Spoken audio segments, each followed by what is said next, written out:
The Autumn Nations Series is rolling with the top 6 teams in the world putting their mark on those world rankings. That final qualification tournament for the 2027 World Cup is underway with Samoa and Belgium starting well. And Uruguay have a big jump in the men's World Rugby rankings.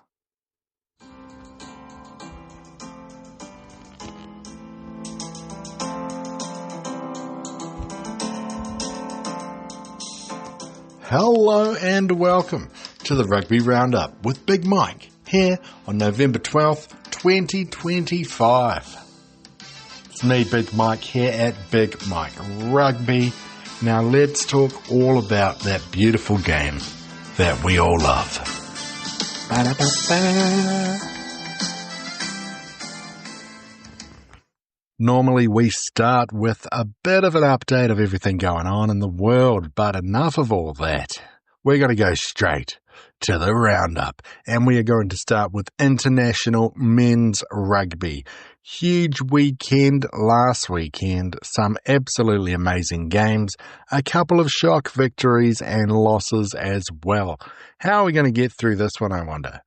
You know what, we might just go down the World Rugby rankings, which means that we are going to start with South Africa. South Africa travelled to Paris looking to maintain their top spot in the world rankings, while France were looking for revenge from 2023. South Africa spent most of this game, at least all of that second half, with just 14 men on the field. At halftime, they were down 14 points to 13. That straight red card meant no 20-minute return to 15 men. With 20 minutes left, France kicked a penalty and went up 17 points to 13 before the Springboks turned up to play. 19 unanswered points gave the Springboks a 32-17 victory over France, and the best game of the weekend and one of the best international games you're going to see this year. Also, probably the best game that the Springboks have played, considering everything they had to go through. A word to sum up the Springboks in this one is defiant. They took control. They dominated up front. They did everything they needed to do. They made the most of a yellow card to the French winger, Louis Bielbiari. And once again, that bomb squad of the South Africans came into play. France never gave up, but they could not keep up with the Springboks once they started rolling away. Very similar to some of those second halves you saw against the All Blacks and Argentina earlier in the year. Springboks 32-17 over France stay on top of the World Rugby rankings. Now let's go to the second place. The All Blacks. They were away from home in Scotland against Scotland at Murrayfield. Classic kit for Scotland, All Blacks wearing white. A good first half for the All Blacks saw them go up 17-0 at half-time. But 3 yellow cards through this one kept Scotland in the game. Scotland had an absolutely amazing run in the first 20 minutes of the second half, and with 20 minutes left, we had a 17-all game. Could Scotland finally get that first ever victory over the All Blacks? So New Zealand's discipline was really letting them down. However, their goal line defence was starting to pick up, especially when they had all 15 on the field. And then it was a bomb squad of New Zealand's own, including the magic of Damian McKenzie. There was a 50-22 with 10 minutes left. There was an absolutely amazing inside out. What are you doing with your body there, try for DMAC, covered in blood. And then he got a penalty as well to seal the deal. The All Blacks won this one 25 points to 17, escaping from Scotland once again. Scotland will be very upset that they missed taking their chances in this one. They got back into the game before the All Blacks finished off with some classic New Zealand dominance. Scotland stay in 8th ranking after this one. Now, number 3 in the world, Ireland. They played Japan at Aviva. This has been a very disappointing Japan squad this year. They haven't quite been able to match up against the top squads as they once have. But despite this, at half-time, it was only 17 points to 10 to Ireland. They scored 17 points to start the game before Japan crawled back in the last 5 minutes of that first half. However, the second half was a different story. 41-10, the final score in this one to Ireland over Japan. Ireland did not play a tidy game in this one. They'll be disappointed in how they executed, but once again, they did have the victory, so at least they've got a bit of momentum after losing to the All Blacks in Chicago. Ireland stay in third spot in the rankings, but close behind them are England. It was another tight first half in our games on the weekend as England hosted Fiji at half-time. This one was 14 points to 13 to England. Middle of the second half, 21 points to 18. It was anybody's game before England scored 17 unanswered points to close this one out. Final score 38 points to 18. Fiji did miss all their conversions. England now have a 9-test victory run. Fiji are showing improvements every year. They just couldn't quite get it done, but how good was Mr. Peter Soakula coming off the bench for Fiji? Hopefully he has earned himself a starting position for this weekend's game coming up. England, despite having a bit of a lackluster first half, a bit of a scrappy one, came out in the second half and really tightened up their game, and that was how they were able to win this one by 20 points. England still in fourth. France are sitting in fifth. They are dropping down just a little bit. Now, sixth position, Argentina. Argentina away from home against a Wales side looking to build. Half-time in this one, Argentina were up 41 points to 14. Final score, 52 points to 28. Argentina victors. Fun fact about this one, this was Argentina's biggest victory ever over that Welsh rugby team. Poor discipline from Wales really cost them in this one. They weren't able to get the comeback rolling.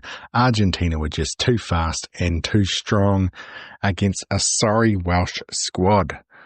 And that top six is nearly looking locked in going into that World Cup draw at the start of next month, because our 7th ranked Australia, for the second time in a row, went to Italy and lost. They were up 12 points to 9 at half time, but Italy closed this one beautifully, winning it 26 points to 19. After an Australian squad that had victories against the Lions, the Argentinians, the Springboks, this team looked like a completely different squad out there. Italy kept in this one because of their defence. Australia had the possession and just couldn't get over the line enough time. Who knows, maybe this is the resurgence of Italian rugby. Too often either last or fifth place in the Six Nations. Let's see what happens with their momentum from this great victory over the Wallabies. So that's Australia in 7th, Scotland in 8th, Fiji in 9th, Italy in 10th. Then we go to 11th place in the world rankings, and that is Georgia. Georgia hosted the USA, and they won 43 points to 30 at half-time. It was 26-24. Georgia doing everything they needed to get on top of the USA Eagles. Georgia scored 6 tries in this one to the Americans 3. That keeps Georgia in 11th spot. Wales are in 12th. This is another very close race between Wales and Japan. So Wales sit in 12th, Japan sit in 13th. In 14th spot, we have the Spaniards. And last weekend, Spain played Ireland A and went down 61 points to 24. And Uruguay have jumped up to 15th. One of the highest rankings, I think maybe even the highest ranking they've ever had. They did this with a comprehensive victory over Portugal in Lisbon. This was a game available on Rugby Pass at half-time. Portugal was actually winning this one 5-3, and then 3 second-half tries to the Uruguay squad got them that 26-8 victory and shot them up to 15th in the world rankings. 16th and dropping is the USA, now 17th ranked as a team in that final qualification tournament, which we will get to. But before then, let's talk about the 18th ranked Chile, who didn't do a damn thing last weekend, just like the 19th ranked Dons. 20th is Portugal, 21st is Romania. Romania got a 31-21 victory over Canada. This one was close throughout, 12-7 at half-time, Romania closing the deal. It was 3 tries apiece. It was penalties in the first half that got Romania the victory. 22nd ranked Belgium is in that qualification tournament. Then we've got the 23rd ranked Hong Kong, China. They played the ACT Brumbies, who beat them 63-31. A couple of other interesting results. Colombia beat Mexico 34-25, and an Argentina 15 squad went to the Bristol Bears and won 38-14. And that's us from the Nations Series last week. But that's not all, because we had the first game in the final qualification tournament for the Rugby World Cup 2027. We started with Samoa taking on Brazil, who have ended up there as a backup team because Paraguay had to take themselves out. Brazil lost this game 48-10. It was 7-all after 14 minutes before Samoa absolutely destroyed them. It was the first meeting between these nations. And in another first-time meeting, it was Belgium taking on Namibia.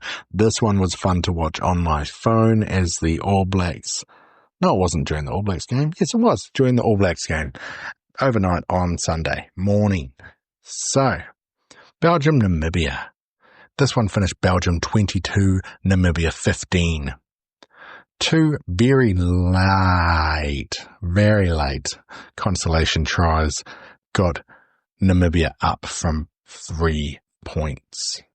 Belgium dominated throughout, looking very good going into the next couple of games. Now, club rugby. Men's club rugby. We had one game in the top 14 as Toulon defeated La Rochelle 39-14. That takes Toulon up to second place. The top 14 is off this weekend in round 10 of Pro Division 2 rugby in France. Grenoble beat Béziers 23-8. Provence got a close victory over Colomiers 12-10. Biarritz beat again 33-16. Blowout. Brive took out Stade Montois 68-10. Oyonnax 50. Sayo Angolimi 21. Dax got 19 points against the Donut for Carcassonne. Valencia Mans 33-22 over Aurillac, and my beloved Farn went down 22-13 to Nevers. After 10 rounds, Varn sit on top of the table, followed by Colomiers, Valencia Mans, Provence, Nevers, and again Carcassonne down the bottom. We had a week off in the Premiership Rugby Cup as well. There were no women's club rugby games either. It was a big international week for us. And that is all for our roundup from last weekend's games. Now just quickly about me. Big Mike here at Big Mike Rugby. If you want me to talk about any teams, any games, any competitions, comment on some of those podcasts wherever you find it. Or hit me up on Instagram at Big Mike Rugby. Yeah. We had some great feedback under one of our podcasts this week from one of our listeners in New Zealand, mentioning how horrible that first half was in Chicago between the All Blacks and Ireland and how stop-start it was. You can't help but feel that technology played a part as well. As I always say, rugby isn't for the USA. Now let's look at the news of the world. The only thing I've really seen is from the rumour mill, and it's all about Hoskins Sotutu, former All Black, current Blues player. Will he potentially sign with a premiership club next season and play for England? Let's see what happens on this one. Let's look forward to this week in international men's rugby. We are going to start in the same order we just hit you with. So going through the World Rugby rankings, starting with the top nation in the world, who are the Springboks. They are playing Italy. Historically, South Africa have won 17 of these matches. Italy have won 1, with a very famous victory in Florence in 2016. Last time these two teams met was earlier this year, 45-0 to South Africa in South Africa. This will be the third time they meet this season. Italy will be riding high after that beautiful victory over the Wallabies last weekend, as will the Springboks after their fight against France. Very hard to see this one going any way except for the Springboks. Next game we will be talking about is second versus fourth in the world as the All Blacks travel to Twickenham to play England. England have won 9 in a row. This will be one that they'll be picking as a potential big-ass victory. Last time England beat the All Blacks was in that 2019 Rugby World Cup semi-final. Most recently, these two teams played 3 tests last year, with New Zealand winning all of them by less than 7 points. As a New Zealander myself, I don't want to make the call on this one. I know exactly who I want to win. I never want England to win. England are horrible. England have also named a very strange squad, leaving out some of their superstars, looking to build to the future. They will have a lot of hope, a lot of momentum, but they have played Australia and Fiji, who on current form are not the All Blacks. This is the All Blacks' third game in their Grand Slam tour. Can they win this one, giving them just one victory left to claim the Grand Slam? Then we go to the third ranked team in the world, Ireland, taking on number 7, Australia. Historically, Australia have won 22 games to Ireland's 15, but Australia has not won against Ireland since 2018. Last season, Ireland got a close victory, very close. It was 22 points to 19 in Dublin. Ireland lost to the All Blacks and then beat Japan. Australia beat Japan, have lost to England, and have lost to Italy. So both of these teams, they need something. Australia will be really hoping for a good victory in this one and their last game of the tour, or else there is a risk they will get drawn into the same pool as a New Zealand, as a South Africa, as an Ireland for their home World Cup. They'll be playing for the Lansdowne Cup. Now France are 5th, and they are taking on Fiji. Both teams coming out of a loss last weekend. Now let's take you back to 2018. It was a Fiji tour of Scotland and France, where Fiji went to France and got a 21-14 victory. They know they can do it, but this is a French team that is going to be hurting. It's hard to see Fiji do it, but we wouldn't be surprised. Now let's see who they name. Are they going to be naming a classic team full of the Drua? Or are they going to change it up and use some people in their extended squad? Hey, maybe Peter Gus is going to get a start. Ooh, this one could be our one dark horse match of the weekend. Next, we have the 6th-ranked Argentinian Los Pumas taking on number 8 Scotland. This one, 11 all in their history. Last weekend, Argentina did get that victory over Wales. Scotland coming out of that painfully close game against the All Blacks. It has been 7 years since one of these teams won 2 games in a row. The last team to win was in 2022, which was Scotland, and these 2 teams played each other 4 times and got 2 victories each. Very fun week ahead with the top 10 teams all playing someone else in that top 10. Then we have the big one. It is 12 versus 13 as Wales host Japan. Potentially, the loser of this one drops down into that next bracket for the World Cup draw. Already this year, these teams have gone 1 for 1.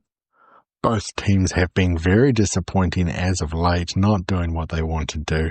It'll be a great chance for one of these squads to really pick up their game and show the world their potential. I'm picking Japan. Don't think I forgot our friends Georgia. Georgia are playing Canada this weekend, looking for their 2nd victory in a row against a North American squad. Another 2 teams that have qualified for the World Cup in 2027. It is Portugal hosting Hong Kong, China. We've also got Romania hosting the USA. Can Romania also do the double against their North American foes? Spain are playing another A squad, this time England A. Another team to watch out for, Uruguay are playing the All Blacks 15 in France. So then that brings us to the Men's Rugby World Cup qualifiers, that final qualification tournament. Samoa and Belgium got victories in their first game. By the time I record next week's episode, this competition will be over and we will know the 24th team in that World Cup. We're going to start later this week, Thursday local time. It is Belgium taking on Brazil and Samoa taking on Namibia. Namibia will still have hope that they can qualify out of this one despite losing to Belgium last week, but in order to do that, they must defeat Samoa for the very first time. Belgium, great victory over Namibia. A victory over Brazil will give them a great chance going forward. If the form book is correct and Belgium and Samoa both win, then we all go to Tuesday local time in Dubai next week. It will be Namibia taking on Brazil, and it will be Samoa taking on Belgium. Who will make it out of this one? I would love to hear what you all think. Most of us are picking Samoa. Even though I've got a little bit of Samoan blood in me, I'm kind of picking Belgium. During that Rugby Europe Championship earlier in the year, I got a little bit of a soft spot for the Black Devils. Now let's look at some club rugby coming up this weekend. We've got round 11 in Pro D2 in France. It's Colomiers taking on Nevers, Berry versus Dax, Aurillac, Provence, Stade Montois versus Angulemi. Again, taking on Oyonnax, Carcassonne versus Valence-Romans, Béziers versus Brive. And the 2 teams I love the most, it is my beloved Vannes taking on Andres Grenoble. The Premiership Rugby Cup continues as well as Gloucester take on Bath, Sale take on Exeter, Northampton host Newcastle, and the Harlequins take on the Saracens. You know what? This dummy was looking in the complete wrong place last week, or earlier in the show. There was a round 3 in Premiership Women's Rugby, as the Sale Sharks went down to the Trailfinders Women 64 points to 22. Gloucester Hartpury stay on top of the table, 33-26 over Harlequins. The Loughborough Lightning and Exeter Chiefs had a very exciting 33-all draw. And speaking of the number 33, it's the fourth team to score 33 on the weekend, as Saracens scored 33 points to defeat the Bristol Bears, who scored 12. This weekend's fixtures see the Loughborough Lightning take a bye as Saracens take on Leicester, Trailfinders take on the Bristol Bears, Exeter Chiefs versus Harlequins, and Gloucester Hartpury looking to remain undefeated and dominant against the Saleh Sharks. And now that's it for all the rugby coming up this weekend. But before we finish, how about we talk about the Big Mike Big 3 games? If you've only got time to watch one, see one, follow one, whatever, maybe make sure it's one of these guys. And in classic Big Mike fashion, we're going to choose Big 3 games that don't quite fit the normal mould. I'm going to actually start with Wales hosting the Cherry Blossoms of Japan, because I'm all about that World Cup draw coming up in December. Don't know how to get tickets. I've tried. Anyway, Wales versus Japan, Big 3 game number 1. Big 3 game number 2 all depends on what happens in this final qualification tournament in these games in the next few days. It is next Tuesday local time in Dubai. Samoa versus Belgium. Very likely this game will be for the spot in the World Cup. And my third game, it would be far too easy to say England versus New Zealand. So I'm going for a fringe game. I am going for Scotland in 8th place, taking on Argentina in 6th. Argentina win this one, very likely to stay in that top group. If Scotland win this one, the whole thing is open from 6th through about 9th. Next week, we see the return of the top 14. The week after that, we've got the return of the Premiership and the URC. The week after that, we have the first week of the Champions Cup and the Challenge Cup in Europe. The middle of December will see the beginning of Japan League 1, and the final weekend of November will see the return of the 7 circuit. Got to catch my breath after every single one of these episodes, I tell you. There are so many great games to look forward to this weekend in the beautiful game of rugby union. I hope that you make some time to watch some, especially if you're in New Zealand and Australia, as before you know it, we're in our downtime and the only games will be domestic club games from the other side of the world. Got a couple more weekends to watch our teams do what our teams do. Anyway, from all of us here, have a beautiful week and watch some beautiful rugby.